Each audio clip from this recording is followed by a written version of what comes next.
The Free Britney movement is receiving overwhelming bipartisan support on Capitol Hill as lawmakers across party lines work to help Spears fight the legal guardianship that she says prevents her from driving with her boyfriend and is forcing her to stay on birth control. From Elizabeth Warren to Ted Cruz, politicians are taking Britney's case seriously and reviving a push for more oversight of conservatorships. Democratic strategist Jennifer Holdsworth Karp and senior policy analyst at the Conservative Partnership Institute, Rachel Bovard, join us to discuss. Rachel, where do you come down on this question? I mean, there is no other place to be than Free Britney. You have to be on the side of Free Britney. But, you know, I do think that it's interesting that sort of you see both sides of the federal debate in Washington sort of jumping into this, because I think, as Politico pointed out in the piece that you put on the screen, a lot of this is at the state level. You know, there's not a ton that federal lawmakers can do, although I think Elizabeth Warren has pointed out there's a ton of data the federal government does collect here, and perhaps, you know, making that data more available, providing some transparency might be helpful.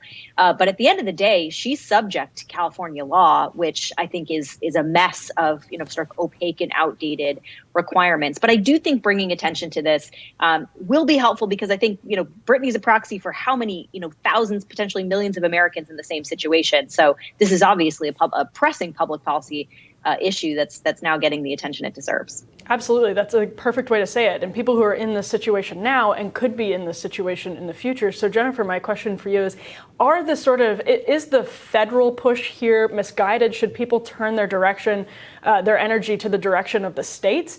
Or how can the federal momentum also help maybe create change on the state level? Well, as a liberal, you're never going to hear me argue that the states are going to do it better, right? No, I think that there needs to be some national guidelines here. It does vary wildly from state to state, and while the hashtag Free Britney movement is spurring this conversation, it doesn't necessarily mean that it's all about people in Britney's category of guardianship, right? What we're really talking about here is a majority of older Americans, of senior citizens, who are usually the ones that are subject to these guardianships, to these conservatorships. And there is rampant abuse across the country, both, physically, economically, emotionally, through these guardianships. In fact, I think there was even a movie released on Netflix not too long ago, which showed the type of abuses that can occur if no one's minding the store. Judges are given an extraordinary amount of discretion in these cases to exert this influence. And I think it's great to see both parties come together and say, hey, there's something really wrong here. Let's try to make some headway. So I look forward to federal and congressional hearings about how we can actually remedy some of this, because it's gone too far. So this week, fans of the pop star gathered in D.C. to protest the restrictions placed on the pop star in hopes of pressuring Congress to look into conservatorship reform.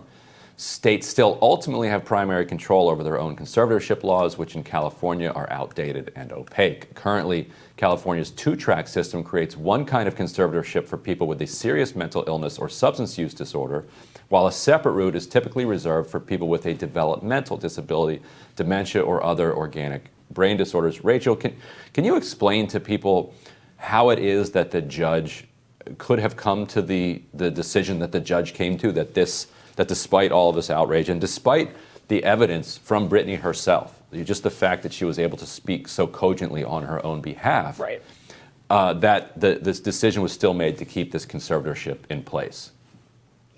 Well, I think that's the sort of million-dollar question, because as you point out, she spoke very clearly and very well in her own defense, which sort of goes against the logic for the conservatorship that she's in, because it seems to me, just in looking into this case, what started as the type of conservatorship for substance abuse, that requires annual sort of re-upping, you have to go back to court to prove it again and again, she was transferred into what is called a probate conservatorship, which is just goes on indefinitely. And it's, as you mentioned, for people that have severe developmental disabilities or dementia.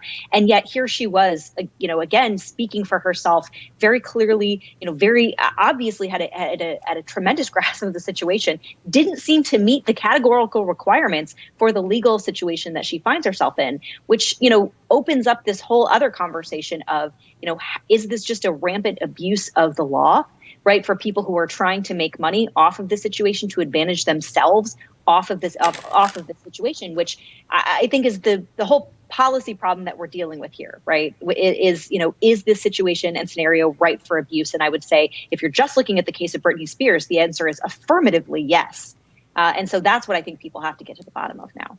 We're all in agreement here, so I had to add some excitement by dropping my pen on the table. But since we are all in agreement, I want to ask Jennifer just to play devil's advocate for a moment, or I'll play devil's advocate for a moment and see if you can, how you would respond. Given those requirements for a conservatorship and what that entails under normal circumstances, is there any argument that perhaps Britney Spears does fit those categories, or that there's information we don't know yet because the media is so heavily taking Britney Spears' side in this case, as I think obviously they should? But is there information we don't know, that we don't have yet, that could show, we're all misguided on this issue? Hypothetically, devil's advocate. Sure, it's possible. From what I understand, there was an in-camera review of her mental health records, right? There was a psychiatrist who was interviewed by the court about her current state of mental being. I think this is an example of the pendulum swinging too far in terms of protecting those with mental disabilities or those with substance abuse problems. The idea of the conservatorship was a good idea, right? But it has been abused. It has been taken too far. In Britney's case specifically, there may be information that we are not privy to about her mental state, whether she is in danger of harming herself, and a number of other factors that maybe we don't know. I think the real significant question here is that should her father be the one who is in charge? And that is a question that I don't think has examined enough. Even if there is information that the conservatorship should remain, then you have to look at the question of who is going to be the guardian. And from all reports, from all sides of journalism, it does not appear that her father should be the one that is in charge right now. So I think it's two distinct questions that we're looking at here. Well, thank you, Rachel. Thank you, Jennifer. Thank you. Thanks, guys. We'll have more Rising for you right after this.